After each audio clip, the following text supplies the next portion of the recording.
I'm Alexandra Morgan, 33 years old and the youngest judge appointed in Suffolk County, Boston.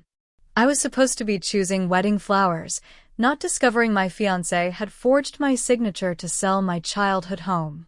The Victorian house my grandmother purchased in the 1950s wasn't just a building, it was 3 generations of my family's legacy. Every creaking floorboard told our story.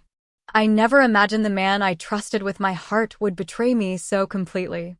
Before I tell you how I discovered my fiancé's betrayal, take a second to subscribe if you enjoy stories about justice being served in the most unexpected ways. Where are you watching from today? The 3-story Victorian in Cambridge with its powder blue exterior and white trim had been in my family since 1954 when my grandmother, Alexandra Morgan, purchased it against everyone's advice. A woman has no business buying property on her own, they told her. But my grandmother was never one to follow rules designed to limit her.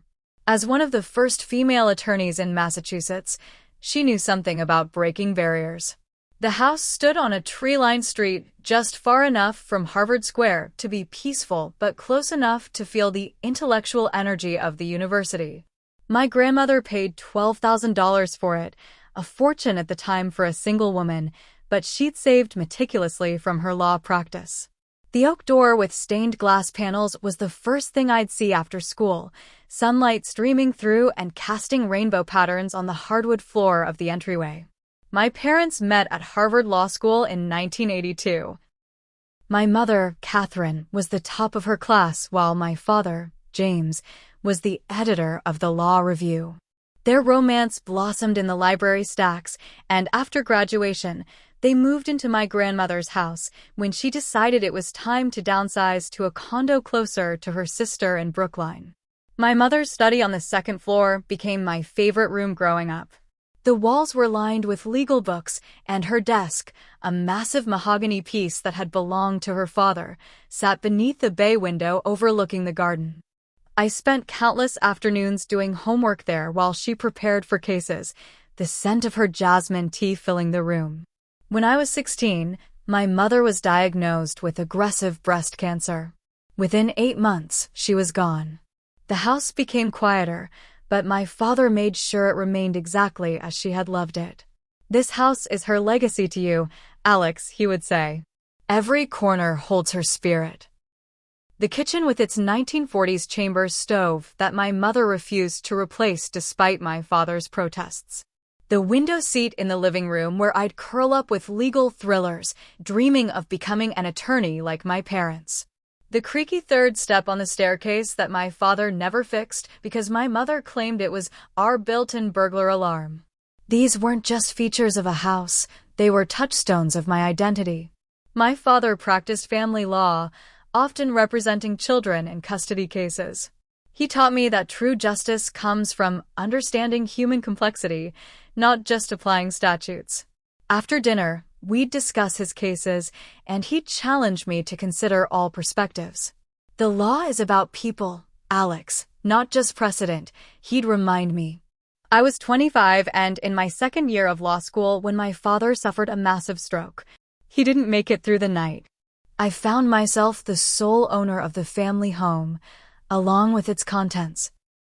The antique furniture, my mother's art collection, my grandmother's first legal briefcase displayed proudly in the study, and thousands of books spanning 3 generations of legal minds. The day I passed the bar exam, I brought my certificate home and placed it next to my parents' and grandmother's in the study. For framed certificates, spanning decades of legal practice. The house witnessed my oath when I became a prosecutor for the district attorney's office, specializing in fraud cases. It sheltered me during the grueling years when I built my reputation as a fierce but fair advocate for victims. When Governor Baker appointed me to the bench at 32, making me one of the youngest judges in the state, I celebrated with a small gathering of friends in the garden my mother had lovingly tended. I felt their presence that evening, my grandmother, mother, and father, in every bloom and every room of the house that had shaped me. Over the years, I'd updated certain aspects of the house. The plumbing needed modernizing, and I'd converted one of the spare bedrooms into a home gym. But I preserved its character meticulously. The original hardwood floors were restored rather than replaced. The Victorian tiles in the entryway were carefully maintained. The stained glass remained untouched. This house wasn't just real estate. It was where I retreated after particularly difficult cases. The place where I could sit in my grandmother's reading chair by the fireplace and reflect on complex legal questions. The garden where I could clear my mind and find perspective. When I sentenced my first defendant as a judge, it was my family home that centered me that evening, reminding me of the responsibility and humanity my position demanded. Little did I know that this sanctuary would become the center of a betrayal I never saw coming. I met Nathan Reed at a charity gala benefiting legal aid services for domestic violence survivors. At 36, he cut an impressive figure in his tailored suit, tall with salt and pepper at his temples that made him look distinguished rather than older. When the auction began for a weekend getaway at Martha's Vineyard, Nathan outbid everyone with casual confidence. "I've always believed in supporting the right causes," he told me when I thanked him for his generous donation as the event's co-chair. His smile reached his eyes, crinkling the corners in a way that seemed genuine. "Judge Morgan, right? The youngest on the bench in Suffolk County." I was surprised he knew who I was. "Just appointed last year," I confirmed. "I follow local legal news. My real estate development firm often intersects with the legal system.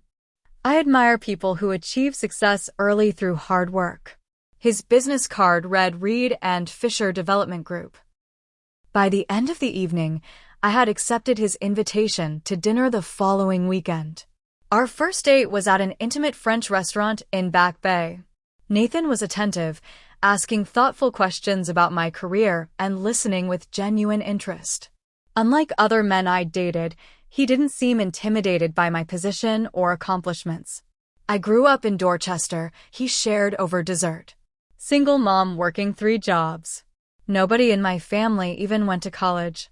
I started working construction at 16, saved enough for community college, then worked my way into real estate by flipping small properties."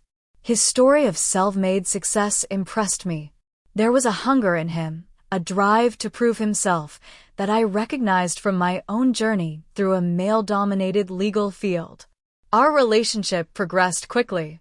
Weekend trips to coastal Maine. Symphony tickets.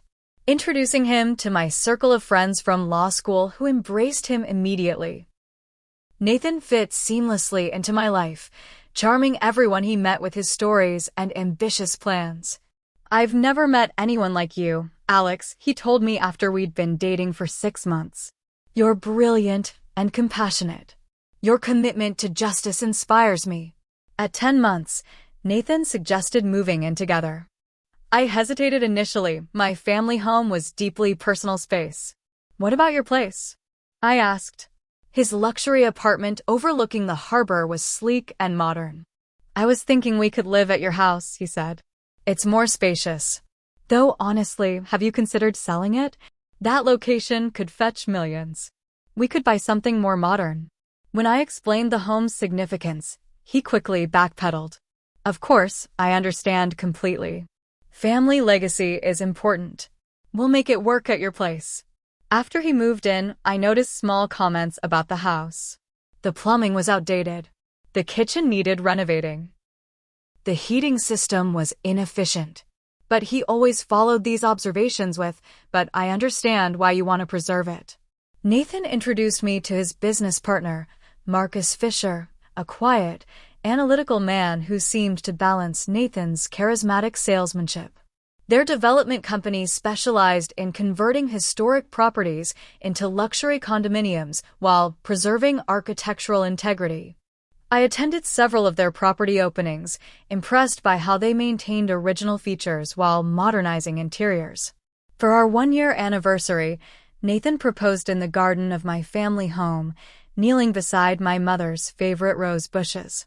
The vintage emerald-cut diamond had belonged to his grandmother, he told me.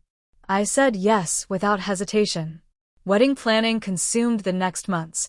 Nathan suggested a destination wedding in the Maldives, just immediate family and closest friends.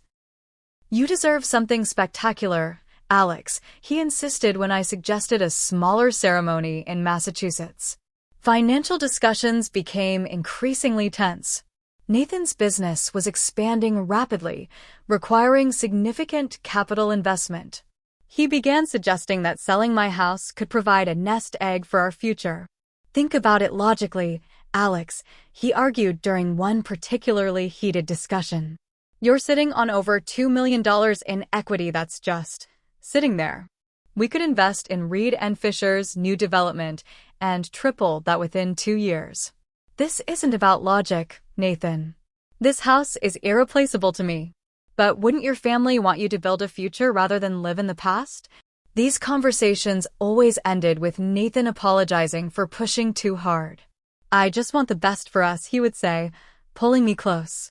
But it's your decision, and I respect that. We reached a compromise. We would renovate the third floor into a modern master suite while preserving the historical features of the rest of the house. Nathan connected us with contractors through his business network, and plans were drawn up.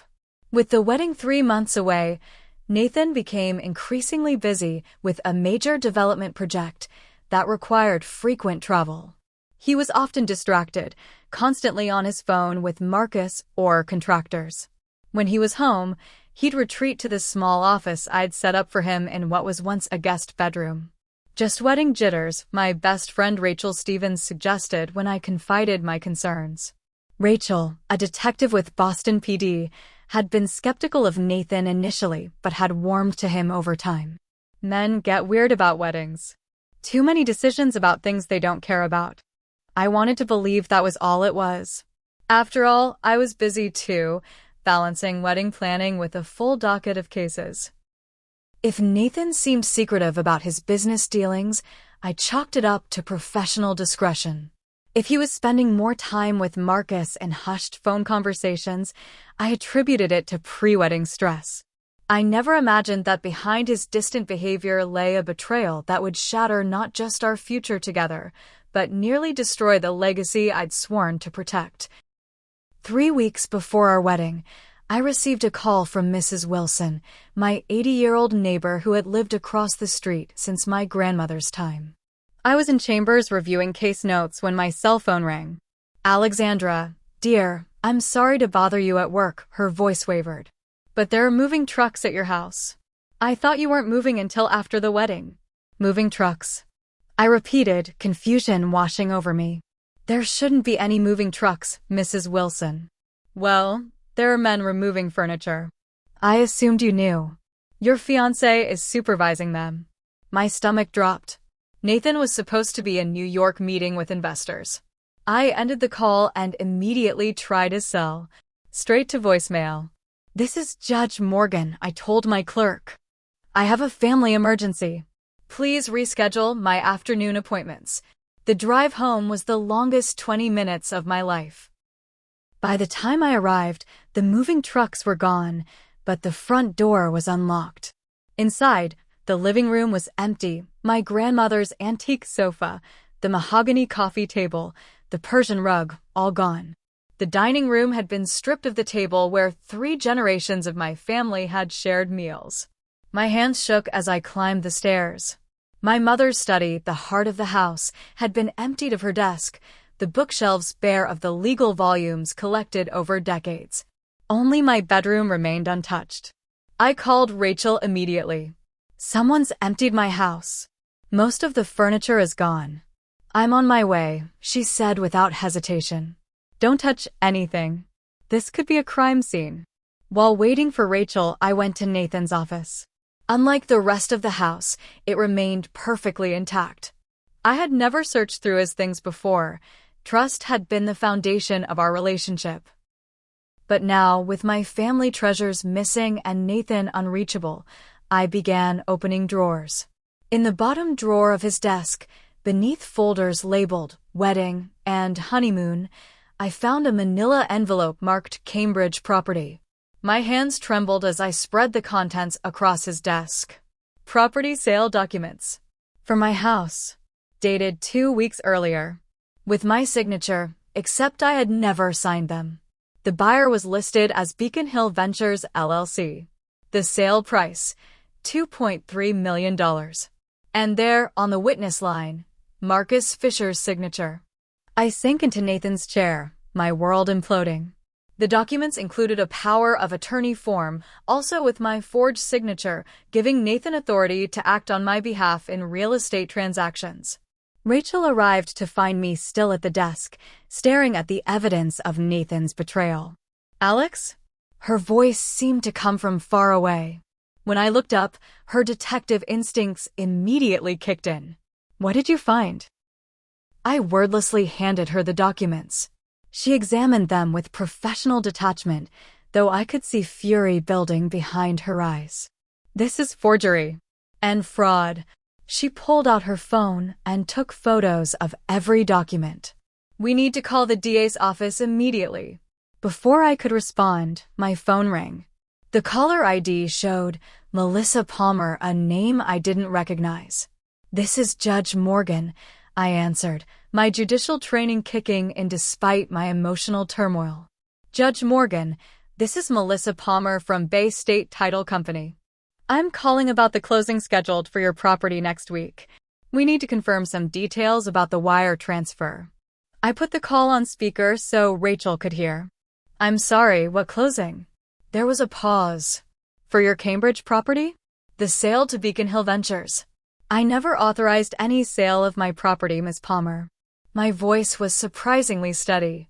"The documents you have contain forged signatures." Another long pause. I worked directly with your fiancé, Nathan Reed. He had power of attorney documentation. That document is forged as well." "I'm a judge, Ms. Palmer. I need you to send me copies of every document related to this transaction immediately." After getting her information, I ended the call and looked at Rachel. "I need to find out who Beacon Hill Ventures is." Rachel was already typing on her phone. "It's a shell company registered 3 months ago. Let me run it through our database." A few minutes later, she looked up grimly. "Registered to Marcus Fisher, Nathan's business partner." The betrayal cut deeper.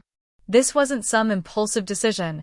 This was a calculated plan, months in the making. Further searching through Nathan's files revealed architectural plans for Cambridge Heritage Condominiums, a luxury development of 8 units to be built on my property. The projected profit, $6.4 million. My family home wasn't just being sold, it was being demolished. I found Nathan's laptop and, knowing his password, my birth date, accessed his emails. There it was, correspondence between Nathan, Marcus, and various contractors discussing the Morgan property acquisition and demolition timeline. The email that destroyed my last shred of doubt was to a demolition company, scheduled for week after honeymoon. Owner will be in Maldives. He had planned to have my house demolished while we were on our honeymoon. Rachel placed a hand on my shoulder. "Alex, we need to file police reports and get a court order to freeze the sale immediately." Just then, we heard the front door open. Nathan's voice called out, "Alex? You home early?" Rachel whispered, "Let me handle this." But I was already moving toward the stairs, documentation in hand. Nathan stood in the empty living room, shock registering on his face when he saw me. "Alex, what are you doing home? Where's my furniture, Nathan?" My voice was ice. "I can explain." "Explain forging my signature? Explain selling my family home behind my back? Explain planning to demolish it while we were on our honeymoon?" I threw the documents at his feet. His expression shifted from surprise to calculation. It was going to be a surprise. An investment for our future. The market's hot right now. A surprise. I laughed bitterly. Selling the home I told you repeatedly I would never part with? You're too emotional about a building, Alex. I was going to tell you after the wedding. The profits would have secured our future. Set us up for early retirement. Rachel stepped forward, badge in hand. "Nathan Reed, I'm Detective Stevens, Boston PD. We have evidence of forgery and fraud. You need to come with me to answer some questions." The color drained from Nathan's face. This is ridiculous. It's a misunderstanding between fiancés. He turned to me, voice softening. Alex, baby, let's talk about this privately. The wedding is off, Nathan. Get out of my house. His expression hardened. You're making a mistake. You really want this to get messy? A judge involved in a fraud investigation? Think about your reputation, your career. Are you threatening me? I stepped closer. Because I promise you, Nathan, if you want to see how messy this can get, keep talking. After Rachel escorted him out with a warning not to leave town, I sank to the floor of my empty living room. The house that had sheltered 3 generations of my family now felt violated. But beneath my grief, a cold determination took hold. Nathan had declared war on everything I held dear. He was about to learn that he'd chosen the wrong woman to betray. The morning after discovering Nathan's betrayal, I walked into the courthouse not as Judge Alexandra Morgan, but as a victim seeking justice. My first stop was Chief Judge Lawrence Hoffman's chambers. Judge Hoffman, a 68-year-old veteran of the bench, had been my mentor since I'd been appointed. I need to recuse myself from any cases connected to Nathan Reed, Marcus Fisher, or Reed and Fisher Development, I explained, placing the documentation of Nathan's fraud on his desk. Judge Hoffman's bushy eyebrows rose progressively higher as he reviewed the evidence. Good God, Alexandra. This is criminal fraud, forgery, and theft. I finished for him.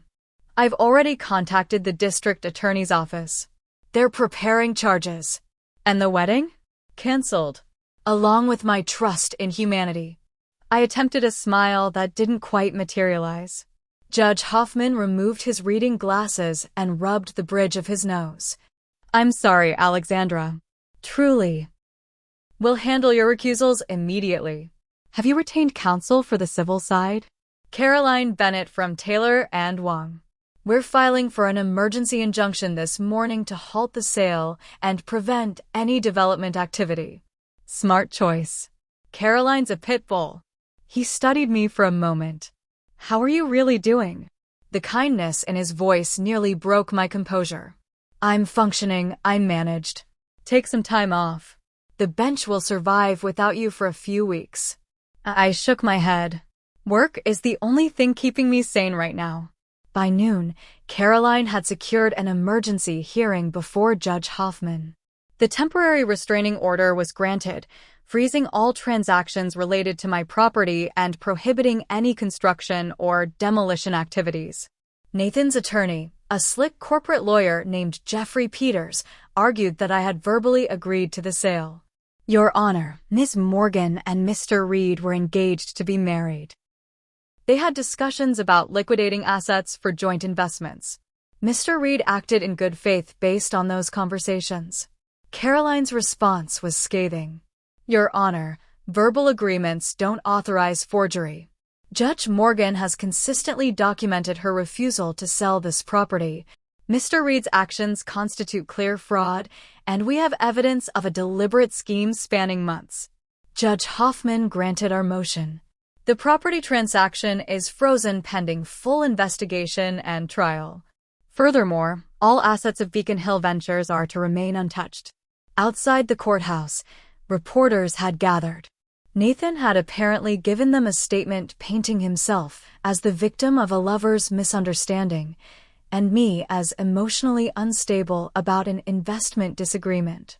Judge Morgan, is it true you had a breakdown when your fiancé suggested selling your house? Are you using your position to persecute your ex-fiancé? Caroline steered me through the crowd without comment. Classic Darvo, she muttered. Deny, attack, reverse victim, and offender. Don't engage. That evening, Rachel came over with Chinese food and a bottle of scotch. We sat on the floor of my empty living room, eating directly from cartons. The DA's office is building a solid case, she informed me between bites of Kung Pao chicken. But Nathan's trying to spin this socially. He's telling everyone you had emotional issues and backed out of the wedding when he suggested selling the house to resolve your financial problems. What financial problems? I'm debt-free with a judicial salary. According to him, you've been hiding money troubles from renovating this money pit of a house. Rachel made air quotes with her fingers. Several of your mutual friends called me today, concerned. The betrayal expanded beyond Nathan to our social circle. People I'd considered friends were questioning my stability based on Nathan's lies. There's more, Rachel continued. I did some digging into Reed and Fisher's previous developments. 3 of their last 5 projects involved properties with elderly or vulnerable owners who sold well below market value. One was an elderly widow named Eleanor Davis, whose grandson contacted police after the sale, claiming she'd been pressured. Nothing came of it because the paperwork appeared legitimate. I want to talk to her, I said immediately. 2 days later, I sat in Eleanor Davis's small apartment in Revere. At 82, she was sharp but frail, her hands shaking slightly as she served us tea. Mr. Reed was so charming, she recalled. Visited me every week for months, bringing groceries, fixing things around the house. Said my Victorian was too much for me to maintain, that I deserved a nice modern apartment with no stairs. When I hesitated, he mentioned how taxes would keep rising, how maintenance costs would drain my savings. Did you want to sell? I asked gently. Tears filled her eyes. It was my home for 57 years. My husband built the bookshelves by hand. My children grew up there. But Mr. Reed made it seem irresponsible not to sell. And after you sold? He stopped visiting. The development company gutted the house, all those beautiful details destroyed. My grandson says the condos they built sell for 3 times what they paid me. I reached for her hand. Mrs. Davis, would you be willing to make a statement to the district attorney? With Eleanor's testimony and evidence from my case, the DA expanded the investigation into Reed and Fisher's business practices. 3 more victims came forward with similar stories of manipulation and pressure tactics. Meanwhile, I temporarily moved in with Rachel, unable to bear the emptiness of my violated home. The moving company, upon learning of the fraud, located and returned some of my furniture from their warehouse, but many family pieces had already been sold to antique dealers or private buyers.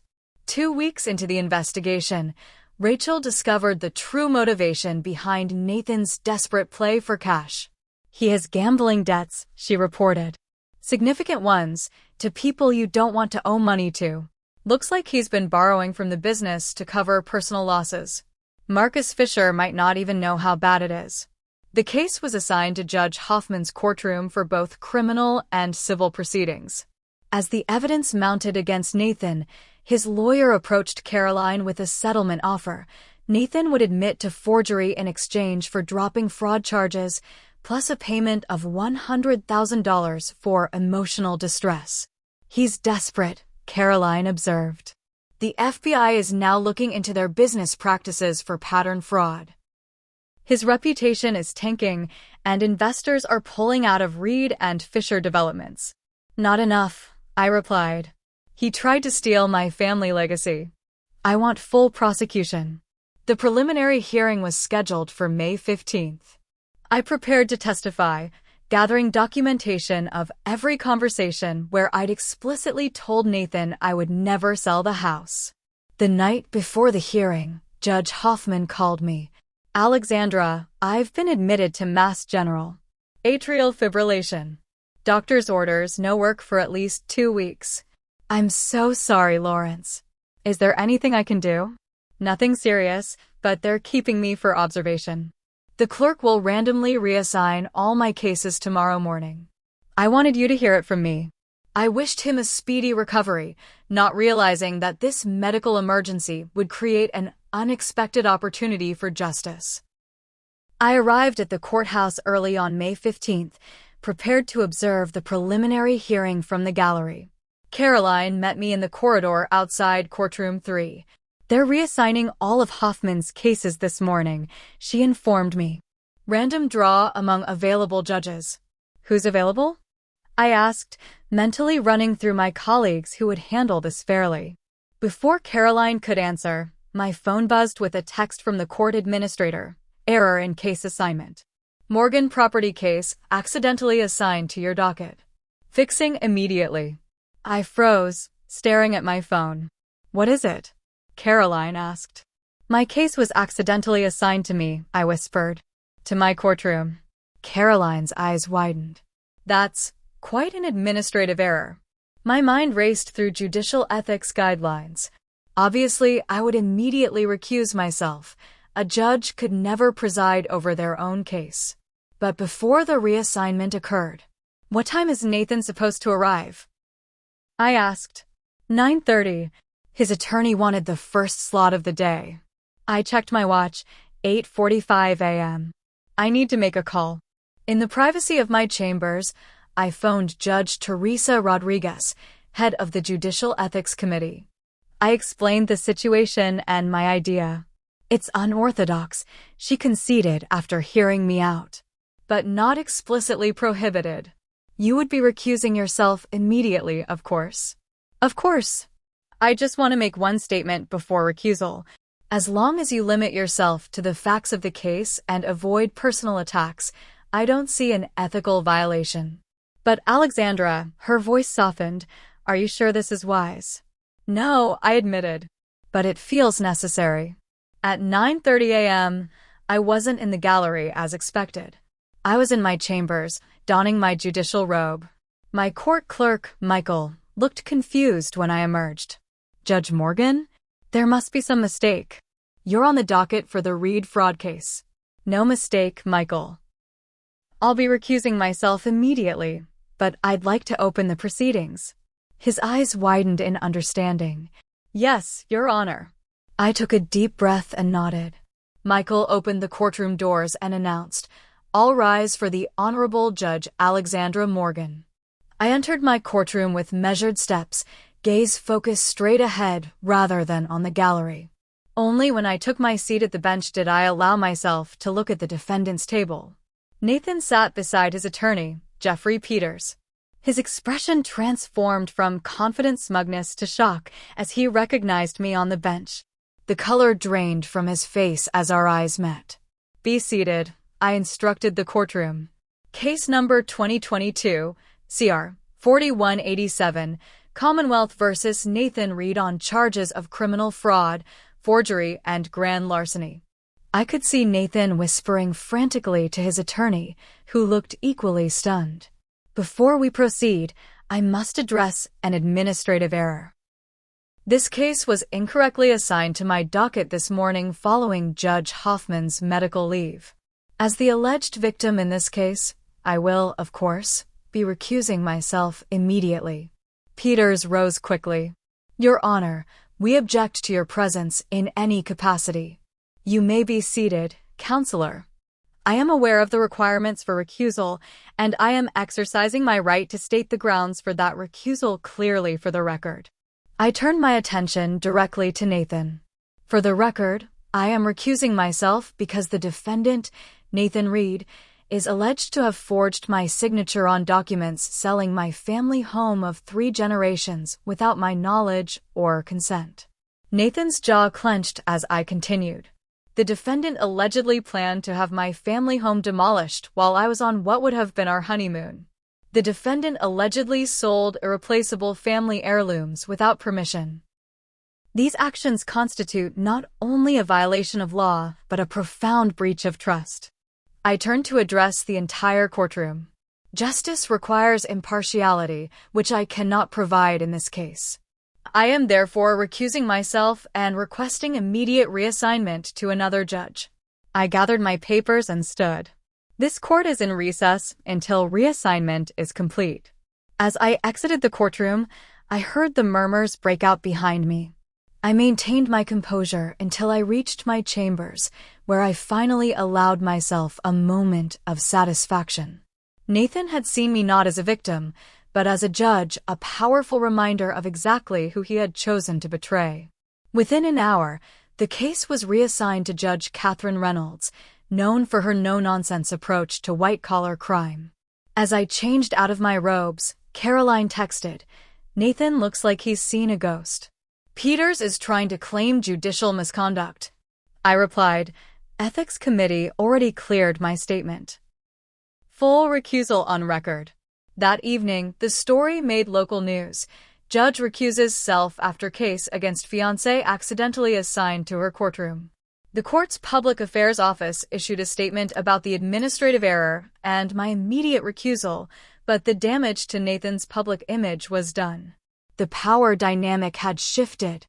No longer was I just a jilted fiancé making emotional accusations.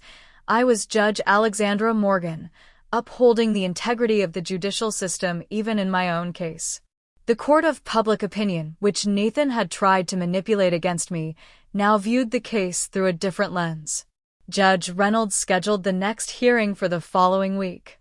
As I left the courthouse that day, I felt a weight lift from my shoulders. I couldn't preside over Nathan's case, but I had faced him from a position of strength rather than victimhood. That night, for the first time since discovering his betrayal, I slept without nightmares. The trial of Commonwealth versus Nathan Reed began on a sweltering July morning. I sat in the witness box, hands folded in my lap, as Assistant District Attorney James Wilson led me through my testimony. Judge Morgan, when did you first become aware that your home had been sold without your consent? 3 weeks before what was supposed to be my wedding day, I replied, my voice steady. My elderly neighbor called to tell me moving trucks were at my house. When I arrived home, I found much of my family's furniture gone and discovered documents with my forged signature in Nathan Reed's office. From the defendant's table, Nathan watched me with a carefully neutral expression. His attorney had advised a complete image makeover. Gone was the confident real estate developer in bespoke suits, replaced by a subdued figure in an off-the-rack navy blazer, attempting to appear humble. And had you ever given Mr. Reed permission to sell your home? ADA Wilson continued. Absolutely not. I had explicitly told him numerous times that I would never sell my family home. We had argued about it several times. And these arguments were witnessed by others? Yes. My friend Rachel Stevens was present for at least 2 such conversations. My colleague Judge Hoffman had also heard me express my refusal to sell during a dinner party Nathan and I hosted. When it was defense attorney Peter's turn for cross-examination, he approached with calculated sympathy. Judge Morgan, I understand this is a difficult time for you. Breakups can be emotional, and sometimes our recollections become clouded. I met his gaze evenly. My recollection is perfectly clear, counselor. Isn't it true that you and Mr. Reed had discussed using the proceeds from selling your home to invest in your future together? That you had expressed interest in the significant returns his development projects generated? No. I consistently refused to sell. Nathan was aware of my position. Yet you allowed him to schedule renovations? To bring in contractors? To essentially begin redevelopment of the property. I agreed to renovate the 3rd floor only, while preserving the historical integrity of the rest of the house. I never agreed to redevelopment. Peters tried another angle. Judge Morgan, isn't it possible that in the whirlwind of wedding planning and your demanding career, you simply forgot giving verbal approval for these transactions? ADA Wilson rose immediately. Objection. Counsel is asking the witness to speculate about something that didn't happen. Sustained. Judge Reynolds responded sharply. After my testimony, Marcus Fisher took the stand. Nathan's business partner had accepted a plea deal in exchange for his testimony, which proved devastating to Nathan's defense. Mr. Reed approached me about the Cambridge property in January, Fisher testified. He said his fiancé had agreed to sell but wanted to wait until after the wedding to avoid the stress of moving. He asked me to create a shell company for the purchase to keep it off her radar until the honeymoon. And did you question this arrangement? ADA Wilson asked. Fisher shifted uncomfortably. I expressed concerns about the secrecy. Nathan assured me it was just to surprise her with how much profit we could generate before telling her. And the forged documents? Nathan handled those. I suspected they weren't legitimate, but by then we had investors committed. I convinced myself it was just a paperwork issue between engaged people. As the trial progressed, Eleanor Davis testified about Nathan's manipulation. 2 other elderly property owners shared similar stories.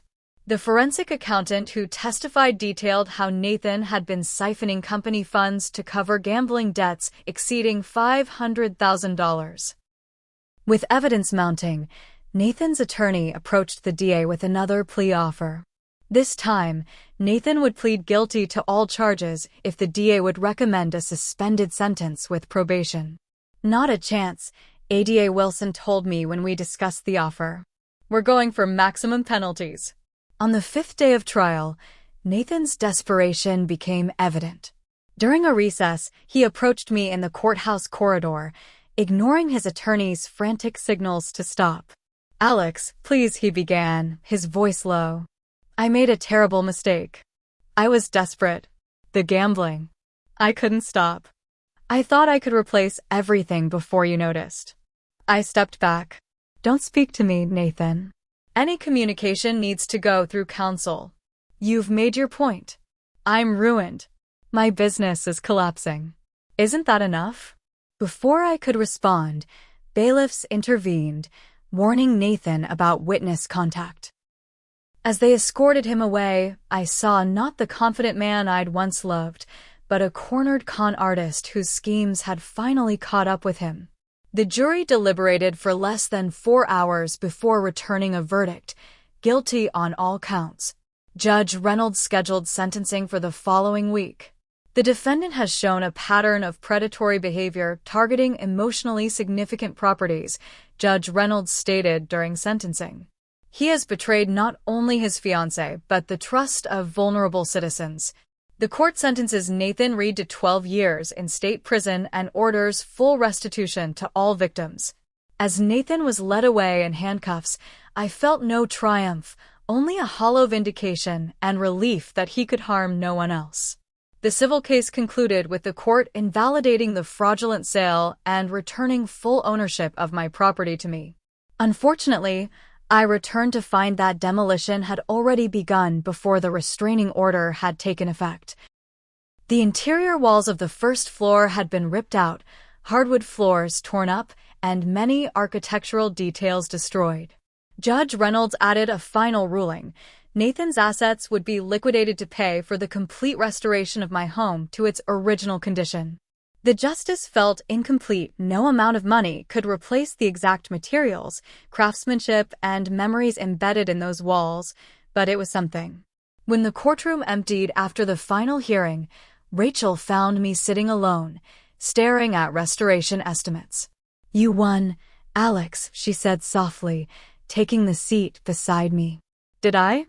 My house is half demolished. Family heirlooms are scattered across New England. My reputation has been questioned. But you exposed him. You stopped him from doing this to someone else." She squeezed my hand. "And you're about to rebuild something even stronger." A week later, I received a letter from Nathan, sent from prison. The handwriting I once found elegant now seemed calculated, each loop and curve a performance. "Alex," he wrote, "I never meant to hurt you. I truly believed we could build something better together than that old house.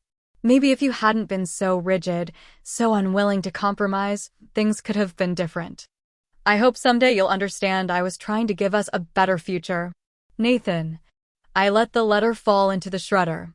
Even now, he couldn't take full responsibility. Some people never change, but I had. The Alexandra who had fallen for Nathan's charm no longer existed. In her place stood someone stronger, more cautious, but also more determined to protect what matters. 1 year after Nathan's sentencing, I stood in the newly restored library of my family home. The original hardwood floors had been carefully matched with salvaged Victorian oak. The crown molding had been recreated by a historical preservation specialist. My mother's desk, recovered from an antique dealer in Providence, once again sat beneath the bay window. "What do you think of these shelves?" Daniel Carter asked, running his hand along the newly installed bookcases. I found a carpentry book from the 1890s to match the joinery techniques. Daniel was a historical preservation architect I'd hired to oversee the restoration. In his early 40s, with salt and pepper hair and perpetual dust on his khakis, he approached each detail of my home with reverence that matched my own. "They're perfect," I told him, sliding one of my grandmother's law books into place. She would have approved. The restoration had become more than just rebuilding walls. It was reclaiming my legacy, piece by piece. Some items were lost forever, my mother's collection of first edition novels, my father's carved chess set, but others returned in unexpected ways. A former client recognized my grandmother's mahogany side table at an estate sale and purchased it for me. My mother's silver tea service was recovered from a consignment shop in Brookline. With each returned treasure, the house began to feel like home again. "Look what we found during the attic restoration," Daniel said one afternoon, carefully unwrapping a dusty package. Inside was my grandmother's framed law license, the first document bearing the Morgan name in the legal profession. I'd thought it lost in the demolition. "It was tucked between the rafters," Daniel explained. "Someone must have stored it there during the initial renovations decades ago and forgotten about it." I traced my grandmother's name on the glass. "This belongs in the study." With the first floor nearly complete, I made a decision about the future of my home. The East Wing, formerly guest bedrooms, would become the Morgan Community Legal Center, offering pro bono services to victims of fraud and elder exploitation. "Your family would be proud," Judge Hoffman told me when I shared my plans over lunch. Recovered from his health scare, he had returned to the bench with renewed vigor, turning personal tragedy into community service. "It feels right," I replied. "This house has sheltered 3 generations of legal minds. Now it can help others find justice." The Legal Center opened in June with a small ceremony. Eleanor Davis cut the ribbon, her hands steadier now that she'd received restitution that allowed her to move into a better assisted living facility. Several other victims of Nathan's schemes attended, along with members of the DA's office. "This center will provide resources to those who might otherwise fall through the cracks," I explained to the small crowd. Fraud often leaves victims feeling foolish or ashamed, reluctant to seek help. We want to change that narrative. My experiences had changed my approach on the bench as well. I found myself more attuned to the subtle dynamics of power and manipulation in cases before me. I became known for asking particularly penetrating questions in fraud cases, for seeing beyond carefully constructed paperwork to the human stories beneath. The district attorney's office asked me to speak at several conferences about real estate fraud and victim advocacy. At first, I hesitated. I had no desire to become the judge who was defrauded. But I realized my position offered a unique perspective that could help others. Fraud thrives in silence and shame, I told an audience of law enforcement officials and victim advocates. As a judge, I understood the law perfectly. As a victim, I learned that knowledge isn't always protection against someone you trust. We need to create systems that protect people even when their judgment is compromised by emotional connection. My friendship with Daniel deepened as the restoration progressed. Unlike Nathan, who had seen my home as an asset to be leveraged, Daniel understood its value beyond market price. He appreciated the craftsmanship of the newel posts, the history embedded in the stained glass panels, the stories held within these walls. "These houses weren't built to be disposable," he commented one evening as we shared takeout after a long day of restoration work. "They were built to last generations, to grow and change with the families inside them." We began spending time together outside of the restoration project, museum exhibits on historical architecture, walking tours of Boston's historic neighborhoods, quiet dinners discussing books and ideas rather than investments and profits. 6 months after the legal center opened, I hosted the first Thanksgiving dinner in my restored dining room. Judge Hoffman and his wife brought their famous pecan pie. Rachel came with her new boyfriend. Daniel arrived early to help me cook, moving around my kitchen with comfortable familiarity. As we gathered around the table, my mother's china rescued from storage, my grandmother's silver polished to a shine, I felt the absence of what was lost, but also the presence of what remained and what had been newly created. "Before we eat," I said, Raising my glass, I want to thank you all for helping me rebuild not just this house, but my faith in people. This past year taught me that while some betray trust, many more honor it. That's worth celebrating. Later that evening, as the last guests departed, Daniel lingered to help with dishes. "This house suits you," he observed. "Strong foundations, beautiful details, resilient after storms." I smiled at the comparison. "Are you calling me an old house, Daniel?" His laugh filled the kitchen. "I'm saying you both have character, and history, and a bright future." 2 years after Nathan's betrayal, I no longer thought of him daily. His actions had altered the course of my life, but they didn't define it. The occasional updates about his prison rehabilitation program or denied appeals no longer stirred emotional turmoil. The house my grandmother purchased in defiance of social norms, that my parents filled with love and learning, that I had fought to preserve, it stood now partly restored, partly renewed, and fully recommitted to justice. Just like me. The house my grandmother built didn't just shelter our family, it built our character. And now it stands stronger than ever, just like me. What would you have done if you discovered such a betrayal from someone you trusted completely? Have you ever had to rebuild something precious that was damaged or lost? Leave a comment below sharing your thoughts or experiences with betrayal and healing. If you enjoyed this story of justice being served, please like and subscribe for more stories about overcoming life's challenges. Thank you for joining me on this journey from devastation to restoration. Remember, our greatest strength often emerges from our deepest wounds.